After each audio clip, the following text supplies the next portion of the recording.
Hello, patriots, praying citizens, and truth seekers. Today is Monday, December 9th, 2019. The Horowitz report is out.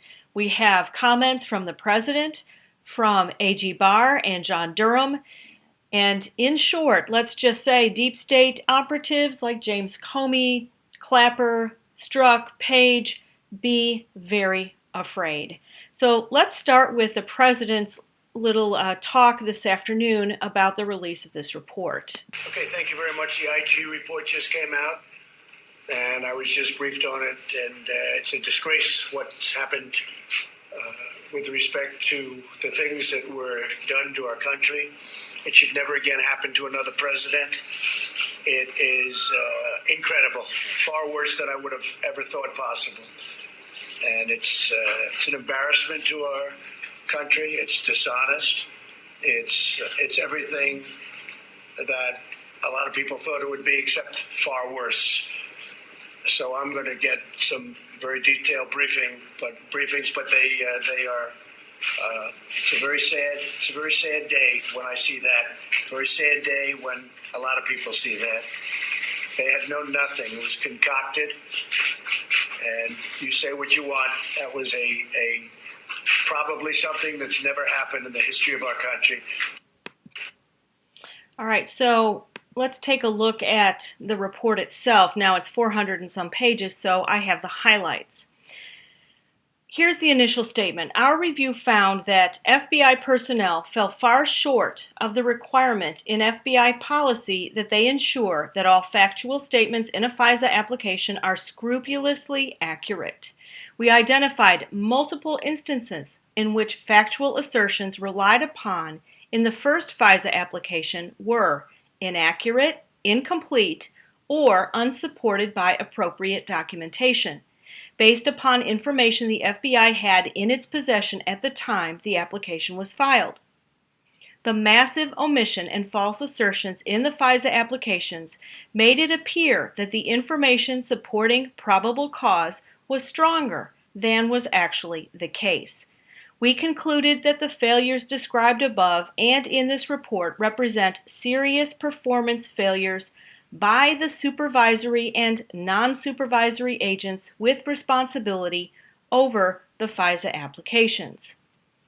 So here are some of the other highlights. At least 17 significant errors or omissions occurred as James Comey's FBI abused its power to spy on the Trump campaign. Interesting, the number 17. The IG previously reported and states again that texts were not only indicative of a biased state of mind, but even more seriously imply a willingness to take official action to impact President Trump's electoral prospects. The IG notes that their standards for launching the probe of a campaign were extremely low. This is a quote, given the low threshold for predication, sufficient to predicate the full counterintelligence investigation. So there it is, the low threshold. 2 witnesses, Glenn Simpson, remember him, Fusion GPS, the man who put together the dossier, and Jonathan Weiner, a former Department of State official, declined their requests for voluntary interviews, and they were unable to compel these guys to give testimony. But in short, the FISA applications, the FISA surveillance would not have been issued without the Steele dossier, which the FBI knew was a fraud. On page 341, the FBI used an August 2016 defensive briefing with the Trump campaign as an opportunity to gather potentially relevant investigative information about Michael Flynn. So this was underhandedly using official briefing or this official opportunity to talk to the president for their investigation into the Trump campaign. On page 176, BuzzFeed Media obtained copies of some of the Steele dossier during a meeting with a staffer of the McCain Institute and then published these as part of an article. Page 361, The Inspector General found numerous serious factual errors and omissions in the FISA applications that undercut certain allegations in the applications. The FBI kept using Christopher Steele even after he was terminated for cause. Bruce Orr met with the FBI 13 times to pass along information he had been given by Steele, who had been fired. Peter Strzok said he didn't know whether Bruce Orr kept meeting with Steele after Steele was terminated, but Strzok's handwritten notes show he got updates on December 12th of 2016, the 20th of 2016, and January 23rd of 2017 regarding Orr and Steele's ongoing communications. On page 64, Andrew McCabe kept Peter Strzok on the Crossfire Hurricane team despite warnings. The Inspector General says there were even times that Strzok and Lisa Page evidently bypassed the chain of command to advise specifically Andrew McCabe about case-related information. And then, of course, the excuse is we reviewed relevant information that other U.S. government agencies provided the FBI. However, because the activities of other agencies are outside of our jurisdiction, we also did not seek to assess any actions other agencies may have taken. So we just have this about the FBI, but this opens the door to there being more things coming from other agencies. And just so you know, the takeaway that the Democrats and the media are using is that even though all of this has been said, the IG says he didn't find political bias among the FBI agents, which, of course, is a crock of baloney. All right, now, Comey lied when he testified that Crossfire Hurricane was targeting 4 individuals and not the Trump campaign. He also briefed President Obama about the investigation before the 2016 election. So here's a piece from this report. I'm going to read it. Some of the early investigative steps taken by the Crossfire Hurricane team immediately after opening the investigation were to develop profiles on each subject, send names of, among others, individuals associated with the Trump campaign to other U.S. government intelligence agencies for any further information, and review FBI files for potential FBI confidential human sources. So this is just sticking agents into the Trump campaign that are working for the FBI. These are called CHSs. And that is people who might be able to assist the investigation after they were inserted into the campaign. FBI witnesses we interviewed told us they believed that using CHSs in covert operations would be an efficient way to develop a better understanding of the information received from the FFG. We determined that the Crossfire Hurricane team tasked several CHSs and undercover employees, or UCEs, during the 2016 presidential campaign, which resulted in interactions with Carter Page, George Papadopoulos, and a high-level Trump campaign official who was not a subject of the investigation. All of these interactions were consensually monitored and recorded by the FBI. The interactions between CHSs and Page and Papadopoulos occurred both during the time Page and Papadopoulos were advisors to the Trump campaign and after these two guys were no longer affiliated with the Trump campaign. We also learned that in August 2016, a supervisor of the Crossfire Hurricane investigation participated on behalf of the FBI in a strategic intelligence briefing given by the Office of the Director of National Intelligence, the ODNI, to candidate Trump, so this is the defensive briefing, and his national security advisors, including investigative subject Flynn, and also participated in a separate strategic intelligence briefing given to candidate Clinton and her national security advisors. The FBI viewed the briefing of candidate Trump and his advisors as a possible opportunity to collect information potentially relevant to the Crossfire Hurricane and Flynn investigations. I smell a big fat lie in that one, because they were using this in order to entrap Flynn. The supervisor memorialized the results of the briefing in an official FBI document, including instances where he was engaged by Trump and Flynn, as well as anything he considered related to the FBI or pertinent to the Crossfire Hurricane investigation. The supervisor did not memorialize the results of the briefing of candidate Clinton and her advisors. Oh, I wonder why. I wonder why they left that out. So, another little piece of this says that inaccuracies shown in the FISA application reveal that Carter Page was possibly a plant from the beginning, from the get-go, even before he was co-opted by the FBI. So this is a little bit there. Omitted information the FBI had obtained from another U.S. government agency detailing its prior relationship with Page, including that Page had been approved as an operational contact for the other agency from 2008 to 2013, and that Page had provided information to the other agency concerning his prior contacts with certain Russian intelligence officers, one of which overlapped with facts asserted in the FISA application. Remember, Q told us that Manafort was a plant.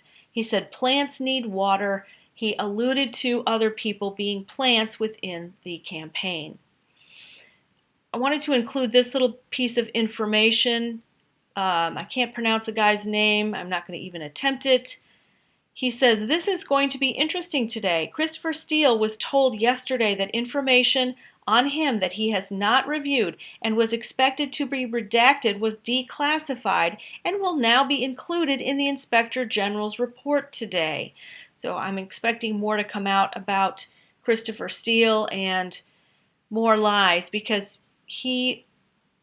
without him, there was no dossier, and he is in the thick of things.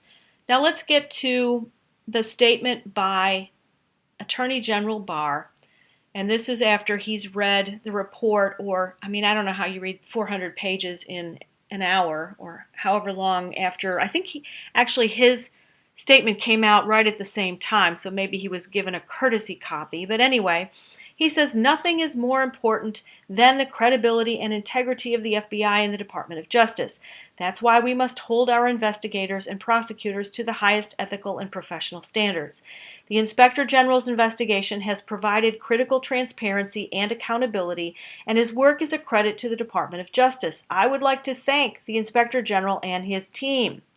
The Inspector General's report now makes clear that the FBI launched an intrusive investigation of a U.S. presidential campaign on the thinnest of suspicions that, in my view, were insufficient to justify the steps taken. It is also clear that, from its inception, the evidence produced by the investigation was consistently exculpatory. Nevertheless, the investigation and surveillance was pushed forward for the duration of the campaign and deep into President Trump's administration. In the rush to obtain and maintain FISA surveillance of Trump campaign associates, FBI officials misled the FISA court, omitted critical exculpatory facts from their filings, and suppressed or ignored information negating the reliability of their principal source. The Inspector General found the explanation given for these actions unsatisfactory. While most of the misconduct identified by the Inspector General was committed in 2016 and 2017 by a small group of now former FBI officials, the malfeasance and misfeasance detailed in the Inspector General's report reflects a clear abuse of the FISA process. FISA is an essential tool for the protection of the safety of the American people.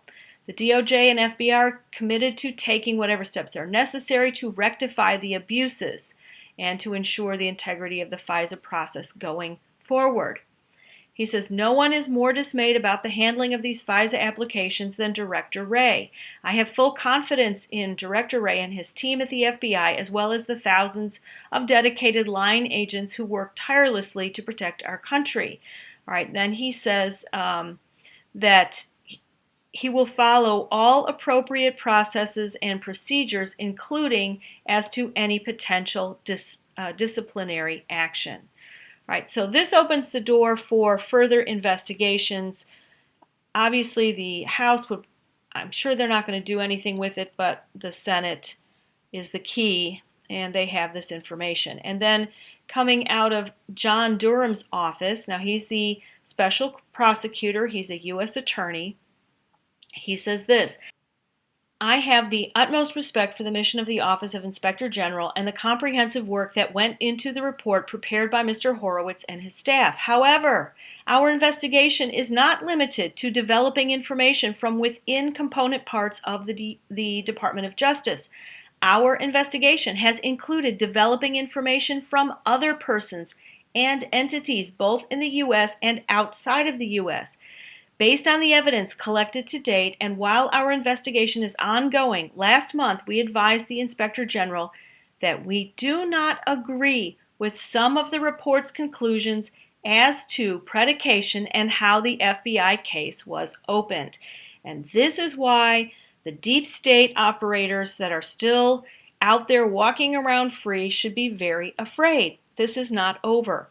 Now let's look at some Q proofs that have to do with the timestamps. So we have this word justice posted by Q December 9th of 2017, exactly 2 years ago. And look at the timestamp, 13:28, which is 1:28 in the afternoon.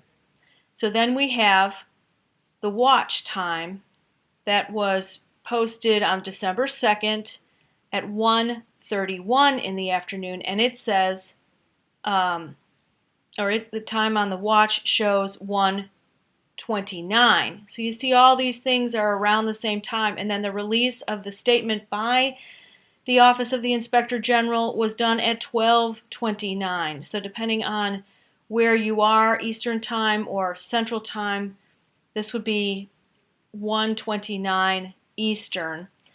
And I have one more little slide to show you. This, I think, was put out by Praying Medic, and this is the Justice Department tweet statement by Attorney General William Barr on the IG's report. And you notice the timestamp.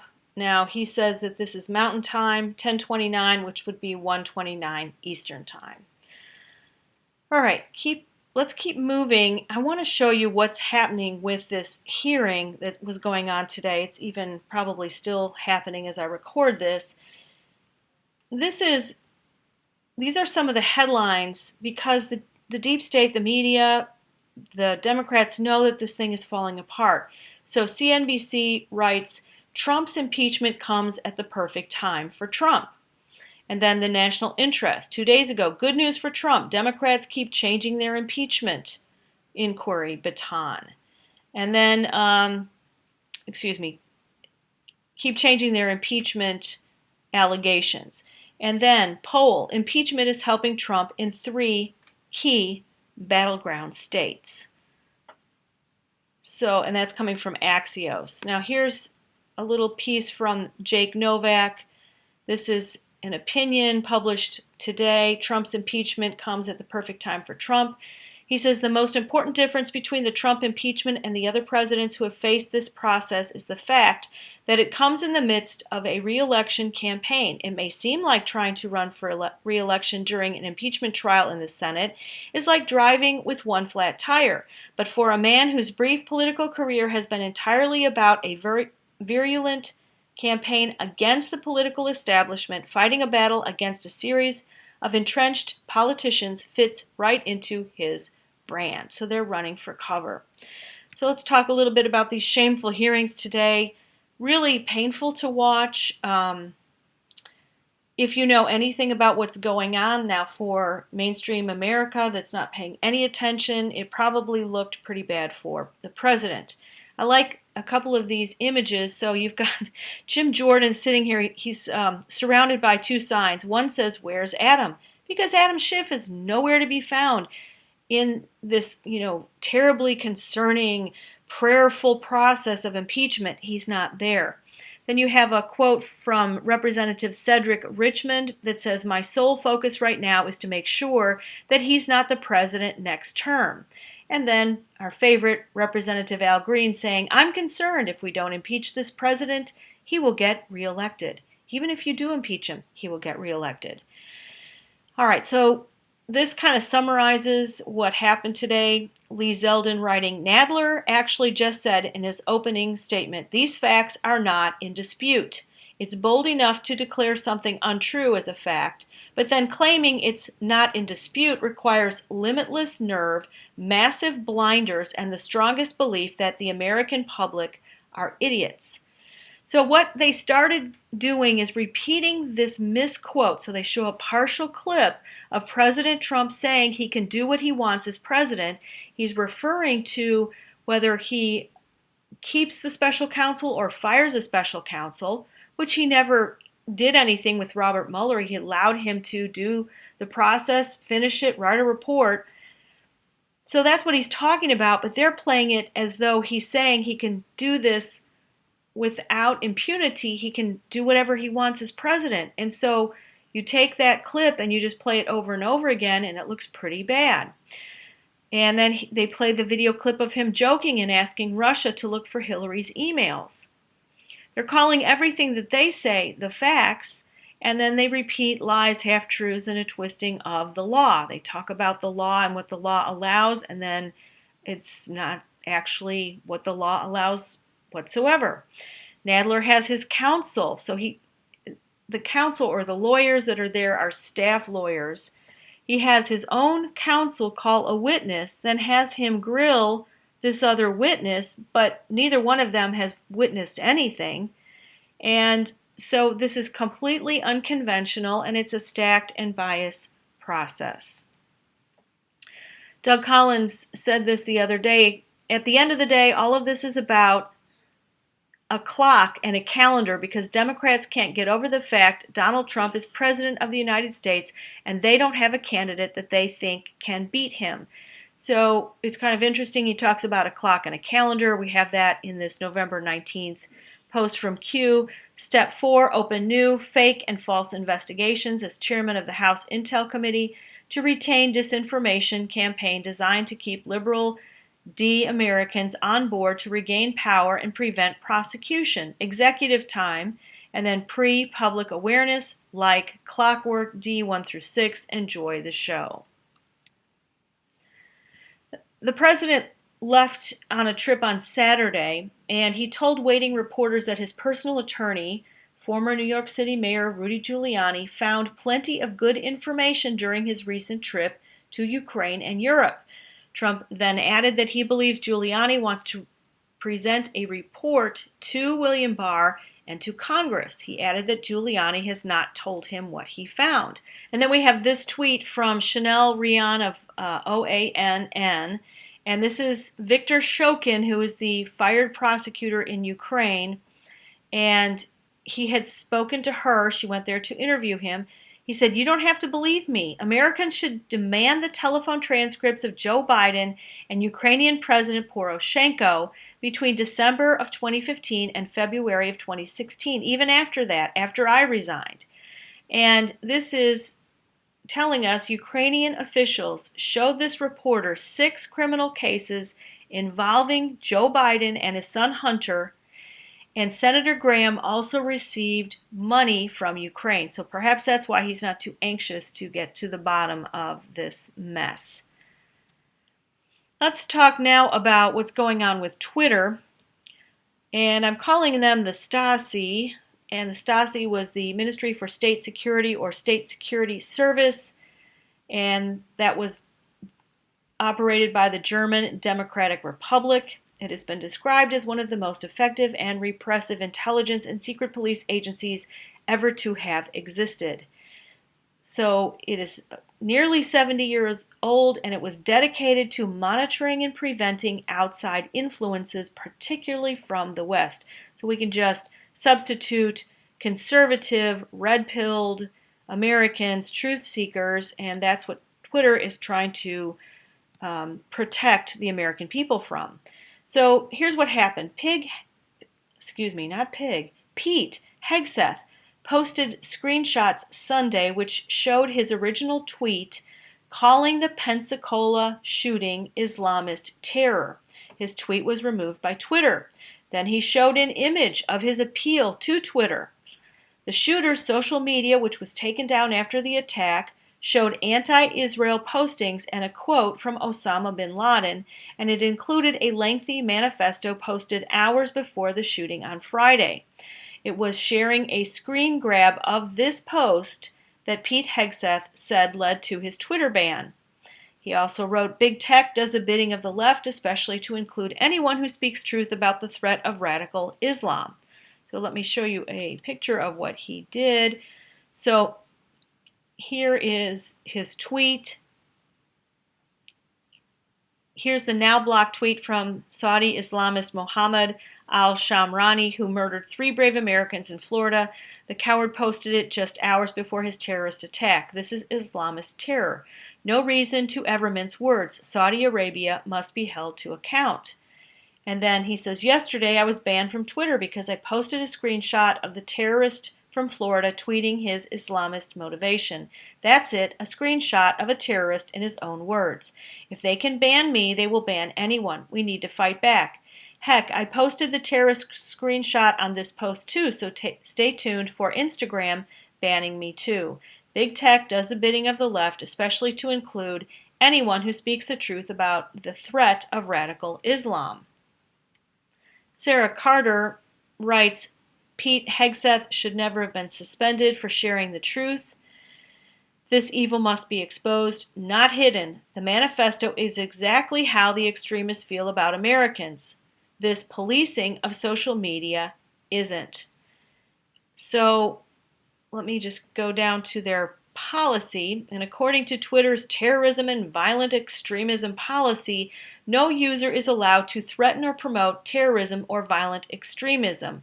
And then they give 4 examples. You can't engage or promote acts on behalf of a terrorist organization.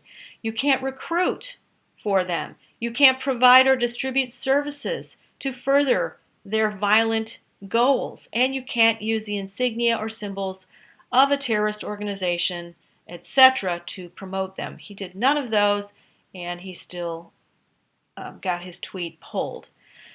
Now, Paul Sperry wrote, U.S. Marshals are helping to track down as many as 10 Saudi nationals who have gone missing since Friday's terrorist attack on Pensacola Air Station.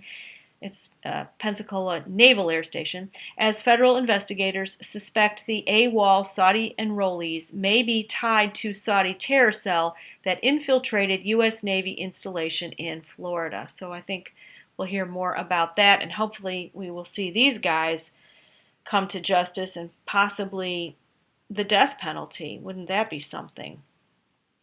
Now, before we move into a little bit of election news, here are areas where Democrats are facing some issues, because these are the ones who face the Trump voters in 2020. These are people who voted for Trump in 2016. So you see these states where these people are going to have some issues.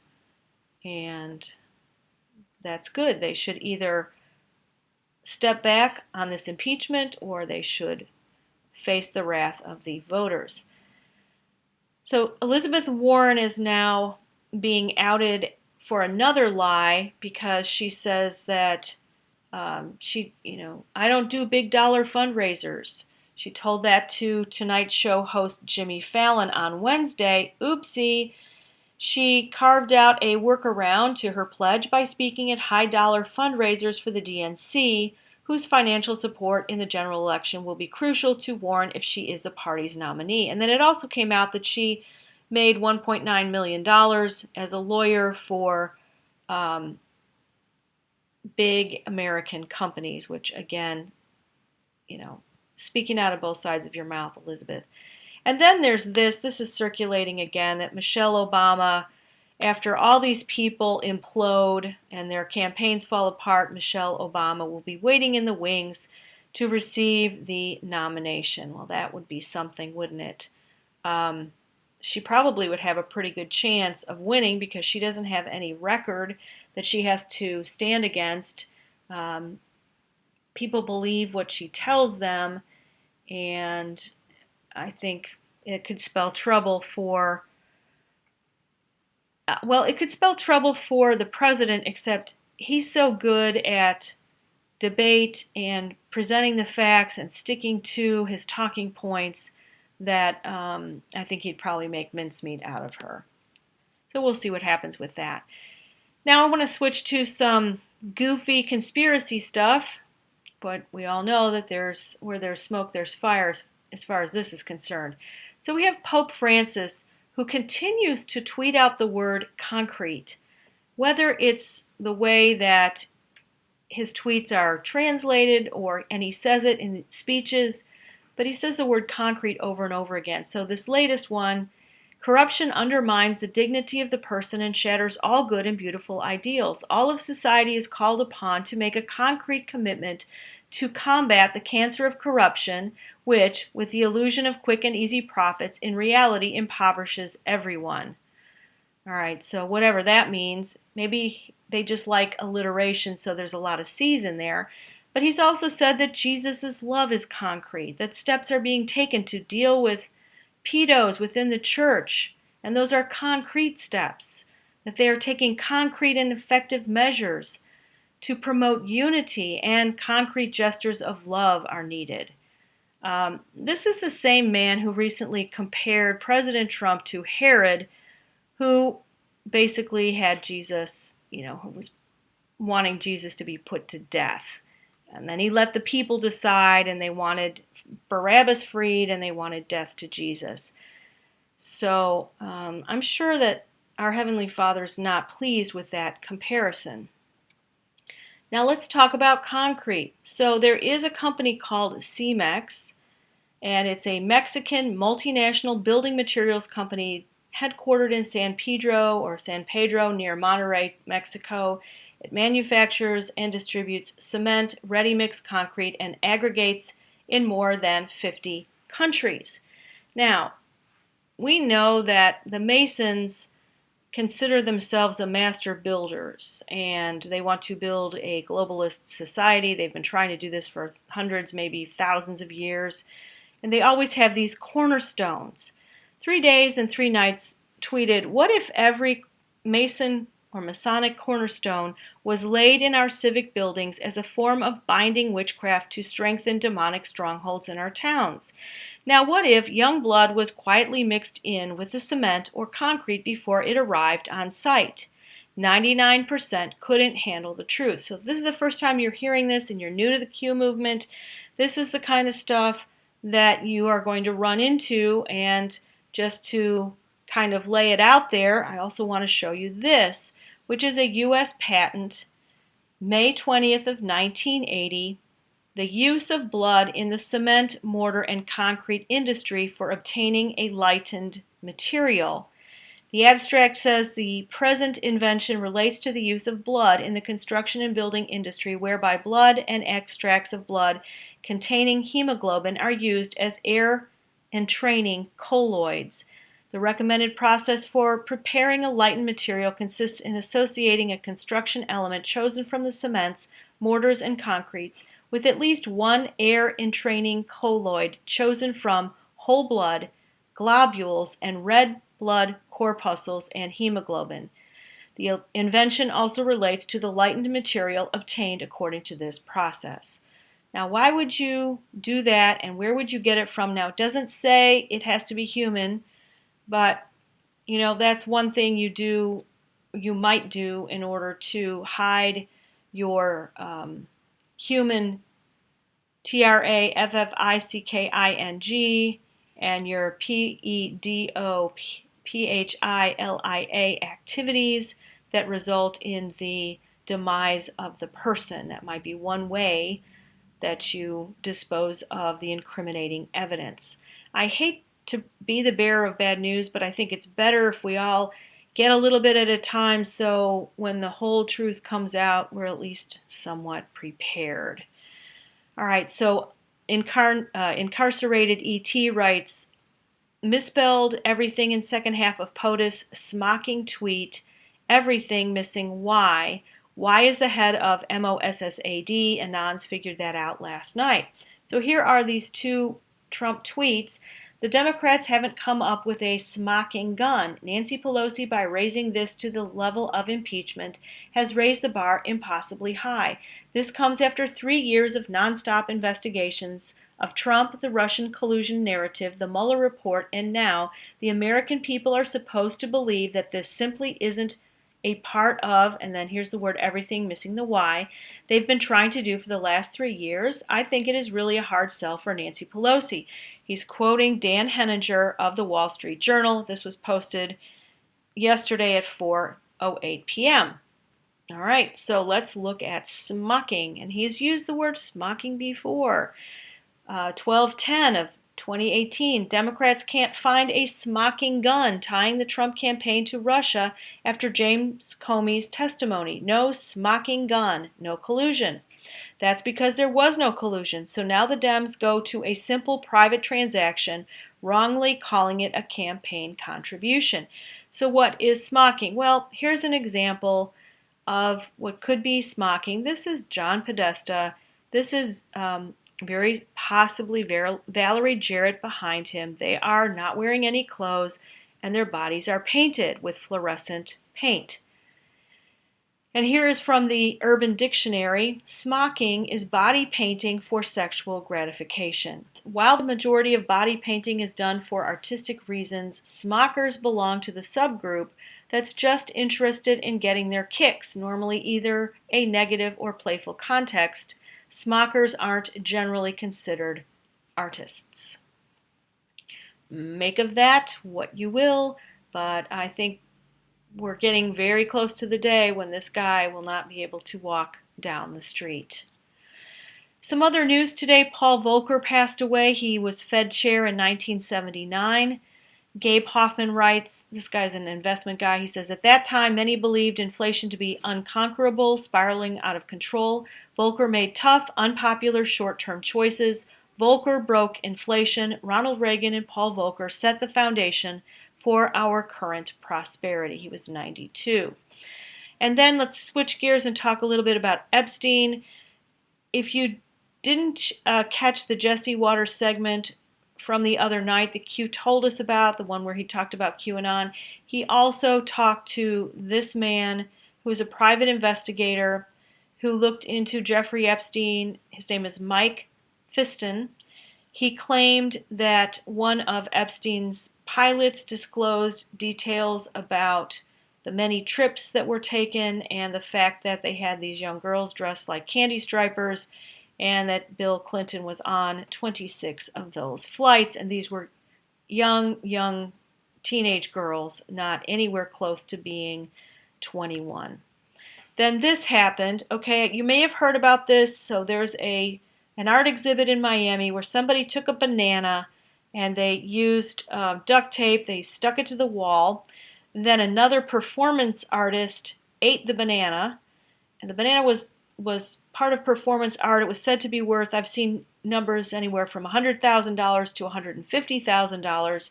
The guy eats the banana, and then this guy, I think is a security guard, but somebody else came up, you can see the picture down here in the bottom right, with lipstick and wrote, Epstein didn't kill himself. So then they threw a piece of curtain or something, fabric over this to hide it. You can't hide it, guys. It's out there. Some good news. The Supreme Court has allowed Kentucky's ultrasound requirement law to go into effect. So when women have the chance to see their baby in the womb and hear the heartbeat, many reject abortion. And so this is really great news. It's a great win for Kentucky and our entire nation. Now I want to show you a couple more clips. These are of the president. I think they're just really awesome little clips. So we'll start with this. This is at the IAC National Summit. David, let's go. He calls me up in 3 months. He said, sir, the building's just about done. I said, good, how much? Less than 500,000. It's all Jerusalem stone. We have an opening. Now, but think of this, right? So we're going to spend $2 billion. It wouldn't be built, Sheldon, for 10 years, 50. Don't forget, at some point, whether it's 5 years from now, 9 years from now, 13 years from now, I'm doing this to drive the media crazy. Because a lot of them say, you know he's not leaving, don't you? One of these characters, these people are so stupid. One of them said, you know he's going to win, don't you? And you know, at the end of his second term, you know he's not leaving. He's not leaving. You know that. And I thought, he's a comedian. I thought he was kidding. He's for real. So now we have to start thinking about that, because it's not a bad idea. No, but these people are going crazy always. When they all scream 4 more years, 4 more years, I always say, make it 12 years and you'll drive them crazy. 12 more years. All right, so there's that, and then there's this other little video. Gotta find it. Okay, here it is. Watch this. This is amazing. So at the very end, these people come up, and they're part of a band, and they're all so sweet. They're all disabled in one way or another. Isn't that awesome? Look at the president. He loves people.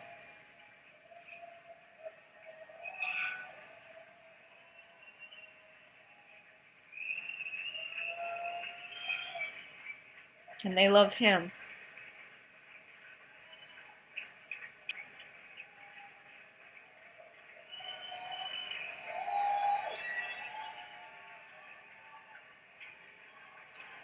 He wants to make sure they get the credit.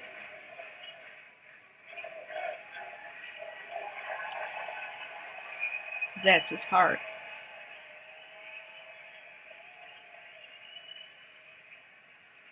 That hug, so sweet.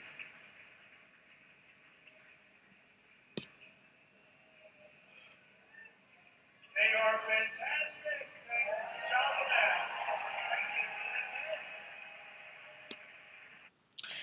All right, so they had just sung God Bless America at the Israeli Action Council. All right, guys, that's it for this report. We are going to pray and look at some scriptures, because I've been getting emails again from people that are frustrated, like, when are we going to hear something? When's it going to happen? We've been waiting for so long. Yes, we have.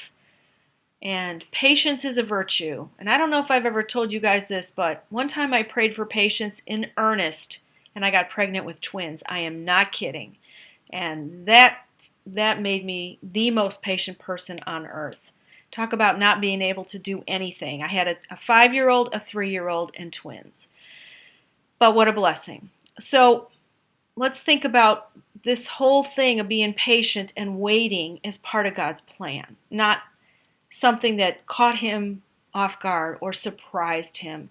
I'm just going to read some scriptures about patience and waiting from the Psalms, Proverbs, and Isaiah.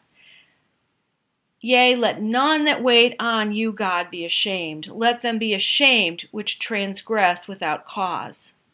Let integrity and uprightness preserve me, for I wait on you, God. Lead me in your truth and teach me, for you are the God of my salvation. On you do I wait all the day.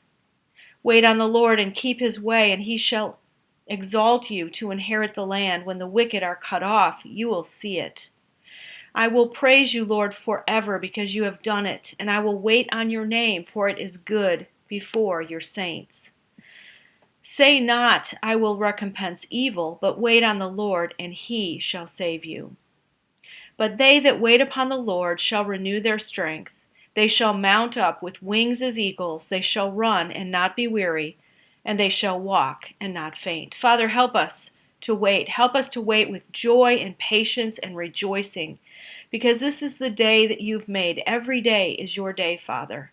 Every day is an opportunity for us to stand and shame the devil by our patience, our joy, and our righteousness. Not that we have righteousness in ourselves. We can certainly attempt and do those things which you have called us to do, to love one another, to honor you, to leave the things of sin behind, the dead works, to just quit doing that stuff.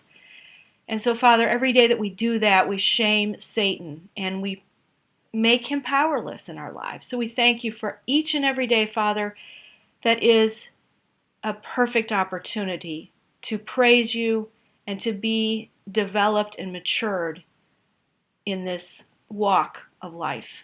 I thank you for all who listen to this video and who pray. Father, we lift up our president. We thank you for him, and we wait with anticipation the day that he will be exonerated. In Jesus' name, amen. Thank you all so much. I will see you next time.